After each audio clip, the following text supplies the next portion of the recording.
प्यारे दोस्तों, फिल्मी गढ़ में आप सभी का स्वागत है। दोस्तों, आज का ये वीडियो बहुत ही इंपॉर्टेंट होने वाला है। दोस्तों, आज है 18 जुलाई। जब मैं ये वीडियो बना रहा हूँ 18 जुलाई है और 18 जुलाई को काका यानी फिल्मों में राजेश खन्ना जो पहले सुपरस्टार थे उनको काका के नाम से बुलाते थे। 18 जुलाई को उनकी पुण्यतिथि होती है। उनकी पुण्यतिथि पर उनसे जुड़ा उनकी पूरी लाइफ से जुड़ी कहानी आपको हम बताएंगे। आपको बहुत ही जानकारी मिलने वाली है दोस्तों, इसलिए आपसे गुजारिश है कि वीडियो को पूरा देखें और चैनल पे नए हो तो चैनल को सब्सक्राइब करें। आपको ऐसी बॉलीवुड से रिलेटेड खबरें और लोगों के बारे में जीवनी बायोग्राफी सुनने को मिलती रहती है। तो दोस्तों, आइए शुरू करते हैं। दोस्तों, अमिताभ की वजह से फीका पड़ा स्टारडम और कैंसर वाली बात दुनिया से छुपाई और राजेश खन्ना के अंतिम यात्रा में 10 लाख लोग शामिल हुए। क्या कुछ हुआ, आइए जानते हैं। दोस्तों, हिंदी सिनेमा में एक कहावत मशहूर थी, ऊपर आका नीचे काका, मतलब ऊपर भगवान और नीचे काका, यानी राजेश खन्ना। उन्हें हिंदी सिनेमा का पहला सुपरस्टार कहा जाता था। आज उन्हीं राजेश खन्ना की 11वीं पुण्यतिथि है, यानी 18 जुलाई को। बाकी वीडियो आप कब देखेंगे वो अलग बात है। इस लेवल का स्टारडम इनका हासिल हुआ कि इससे पहले राजेश खन्ना को स्टारडम इस टाइप का हासिल करने में बहुत मेहनत करनी पड़ी थी। जब अपने देश का बंटवारा हुआ, उसके बाद आर्थिक स्थिति अच्छी नहीं रही तो पिता ने परवरिश के लिए उन्हें रिश्तेदार को सौंप दिया। फिल्मों में एंट्री लेने के बाद उन्होंने 3 साल में लगातार 15 हिट फिल्में दी। फैंस के बीच इतनी दीवानगी थी कि कई बार हादसे से बचने के लिए शूटिंग तक रोकनी पड़ जाती थी। एक टैलेंट हंट से शुरू हुआ स्टारडम का सिलसिला ऐसा चला कि आज तक किसी दूसरे स्टार ने ऐसा खूबसूरत दौर कभी नहीं देखा। करीब 20 साल बॉलीवुड पर अकेले राजेश खन्ना ही छाए रहे।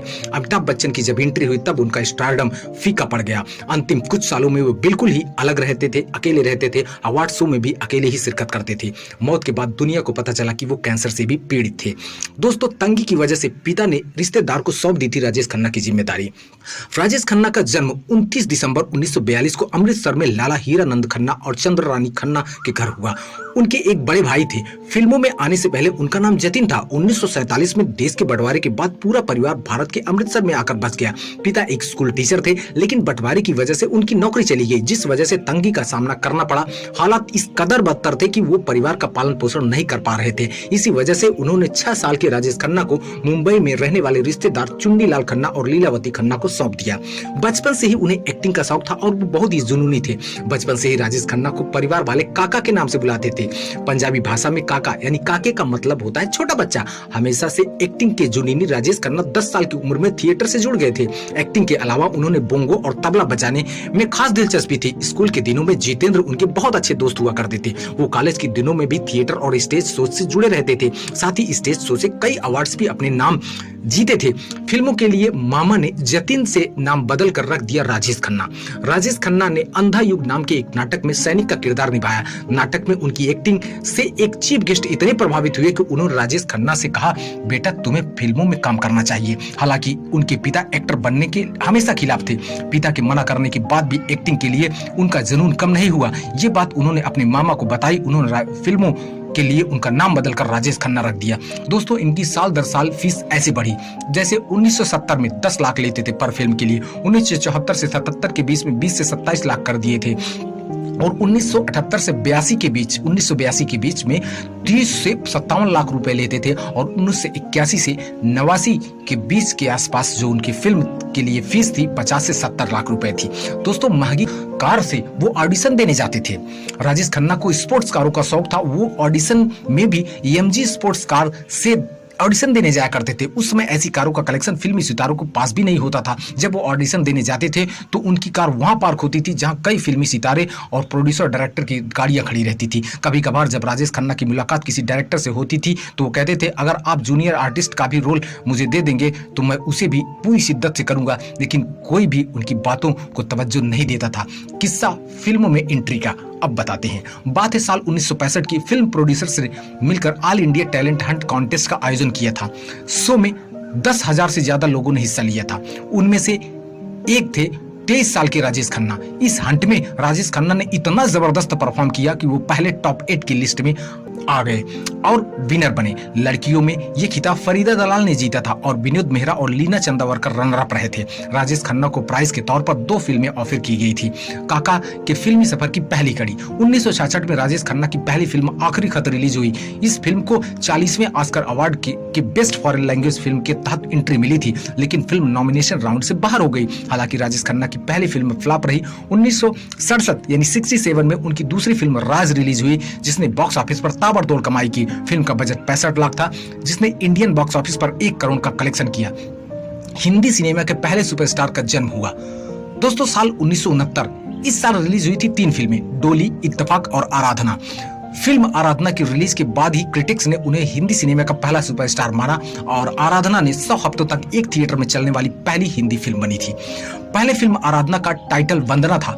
ठीक इसी कहानी पर एक और फिल्म लिखी गई थी जिसका टाइटल एक श्रीमान एक श्रीमती था। जब ये बात फिल्म आराधना के डायरेक्टर शक्ति सामंता को पता चली तो शुरुआत में उन्होंने फिल्म बनाने से मना कर दिया। हालांकि बाद में कहानी में कुछ बदलाव किए, डबल रोल का कॉन्सेप्ट लाया, जिसके बाद आराधना बनी। फिल्म आराधना के गाने मेरे सपनों की रानी कब आएगी तू गाना को लोगों ने इतना पसंद किया कि क्या बताएं। लेकिन क्या आपको पता है कि गाने में नजर आ रहे राजेश खन्ना ने सड़कों पर शूटिंग की थी, वहीं शर्मिला टैगोर ने स्टूडियो में गाने के हिस्से को शूट किया था जो कि ट्रेन पर दिखाई पड़ रही थी। दरअसल इस गाने को फिल्माया गया तो शर्मिला टैगोर किसी कारणवश शूटिंग सेट पर नहीं जा पाई। इसी वजह से राजेश खन्ना के हिस्से को सड़क पर शूट कर लिया गया। वही बाद में स्टूडियो में शर्मिला टैगोर के वाले हिस्से को शूट किया गया था, जिसके बाद एडिट करके दर्शकों के सामने लाया गया। राजेश खन्ना ने 3 सालों में 15 लगातार हिट फिल्में दी। 1969 आराधना, डोली, बंधन, इत्तेफाक, 2 रास्ते, खामोशी।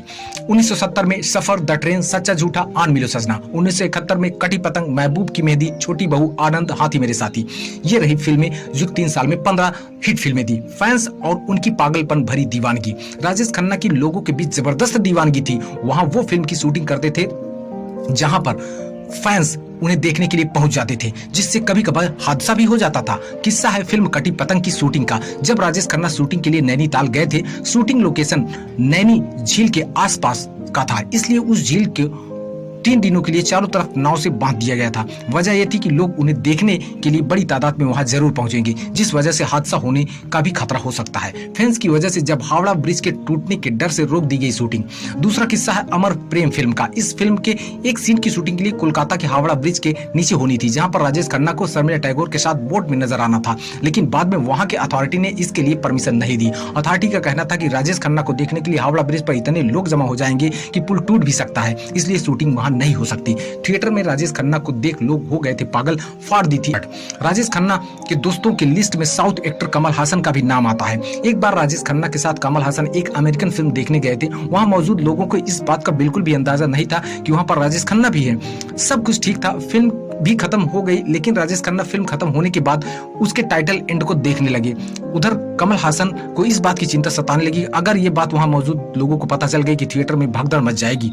आखिरकार वही हुआ, लोगों ने राजेश खन्ना को पहचान लिया और उन्हें छूने के लिए वहां मौजूद लोगों ने खींचातानी होने लगी और कमल हासन ने उस भीड़ से राजेश खन्ना को बचा कर बाहर निकाला, लेकिन लोगों की खींचातानी में राजेश खन्ना की शर्ट फट गई। हालांकि इसके बावजूद भी वो मुस्कुरा रहे थे। मुमताज को उठाने से राजेश खन्ना का बायां कंधा हो गया था चोटिल। फिल्म रोटी 1974 की बात है, रिलीज हुई, जिसमें राजेश खन्ना के साथ मुमताज नजर आई थी। फिल्म का क्लाइमेक्स सीन था जिसमें राजेश खन्ना को मुमताज को अपने कंधों पर लेकर बर्फ से ऊपर भरी वादियों में लेकर दौड़ना था। शायद आप लोग देखे भी होंगे। इस सीन का परफेक्ट शॉट देने की राजेश खन्ना ने 8 दिनों तक प्रैक्टिस की थी। इसके बाद सीन को शूट किया गया था। जब इस सीन की शूटिंग पूरी हो गई तो उनके बाएं हाथ कंधे पर लाल निशान बन गया, क्योंकि उस समय मुमताज का वजन थोड़ा अधिक था और इस वजह से राजेश खन्ना का कंधा चोटिल हो गया। दोस्त किशोर कुमार के लिए राजेश खन्ना ने फिल्म से गाना हटाने का लिया फैसला। 1969 से 1972 के बीच की बात है। ये दौर था जब राजेश खन्ना किसी भी फिल्म में नजर आते थे तो उनकी एक खास फरमाइश होती थी कि उनकी फिल्मों के गाने किशोर कुमार ही गाएं। यही वजह थी कि 1987 तक राजेश खन्ना के फिल्मों के गाने किशोर कुमार ही गाए थे। दोनों ने 132 फिल्मों में एक साथ काम किया। फिल्म दुश्मन का एक गाना था, वादा तेरा वादा। जब इस गीत के लिए किशोर कुमार को चुना गया तो उन्होंने मना कर दिया। उनका कहना था कि उनसे बेहतर इस गीत को रफी साहब गा सकते हैं। जब ये बात राजेश खन्ना को पता चली तो उन्होंने किशोर कुमार से मुलाकात की। किशोर कुमार ने उन्हें बहुत कुछ समझाया और वो नहीं माने। इससे कहा गया कि अगर तुम ये गाना नहीं गाओगे तो इस गीत को फिल्म से ही हटा देंगे। राजेश खन्ना की इस जिद के आगे किशोर कुमार को झुकना पड़ा और आखिरकार इस गीत को किशोर कुमार ने ही गाया। जब आत्महत्या करना चाहते थे राजेश खन्ना और डिम्पल कपाड़िया के रिश्ते जो शादी हुई थी 11 साल बाद ही दरार आनी शुरू हो गई थी। खबरें ये थी कि राजेश खन्ना नहीं चाहते थे कि डिंपल फिल्मों में काम करे, इसी वजह से दोनों में काफी बहस होती थी। कुछ समय बाद दोनों अलग अलग रहने लगे, लेकिन तलाक कभी भी नहीं दिया।